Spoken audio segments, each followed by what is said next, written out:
के अब नेपालमा टिकटक खुल्छ होला? सबै जानकारीहरू हजुरहरूले यस भिडियोमा पाउन सक्नुहुन्छ साथीहरू। त्योभन्दा पहिला यो भिडियोलाई अहिले नै सब्स्क्राइब गरेर राखिदिनु होला, किनकि साथीहरू यस्तै सानोतिनो जानकारीहरू यस च्यानलमा अपलोड भइरहन्छ साथीहरू। अब साथीहरू नेपालमा टिकटक खुल्ने सम्बन्धी धेरै युट्युबरहरूले रियाक्सन पनि दिएका थिए हैन। धेरै युट्युबरहरूको हजुरहरूले भिडियो हेरिसक्नु भयो होला। धेरै ठुल्ठुला युट्युबरहरूले यस्तो भनेका थिए कि अब नेपालमा टिकटक चाँडै नै खुल्छ भनेर। तर अहिलेसम्म टिकटक नेपालमा खुलेकै छैन। टिकटक खुल्ने सम्बन्धी भिडियो हजुरहरूले धेरै हेरिसक्नु भयो होला, तर कुनै पनि भिडियोहरूमा सही जानकारीहरू हजुरहरूले पाउन सक्नु भएन। तर साथीहरू आजको यस भिडियोमा भने हजुरहरूले सही जानकारी पाउन सक्नुहुन्छ।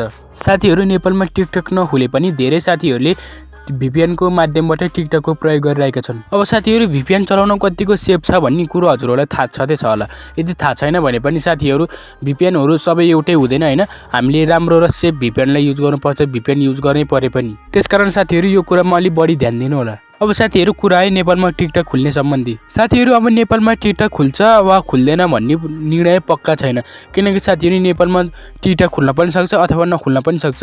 हजुरहरूले यसमा आफ्नो समय खेर नफाल्दा पनि हुन्छ, किनकि साथीहरू अब नेपालमा टिकटक खुल्न सक्छ अथवा खुल्न सक्दैन भन्ने ग्यारेन्टी छैन। अब साथीहरू नेपालमा टिकटक खुल्ने जानकारी कसरी पाउने त? साथीहरू नेपालमा टिकटक बन्द हुनुभन्दा 2-3 दिन अगाडि हामी सबैले जानकारी पाएका थियौँ कि नेपालमा अब टिकटक बन्द हुनेवाला छ। यसै गरी साथीहरू हजुरहरूले पनि टिकटक खुल्नुभन्दा 1-2 दिन अगाडि नै हजुरहरूले जानकारीहरू पाउन सक्नुहुन्छ सोसियल मिडियाहरूबाट।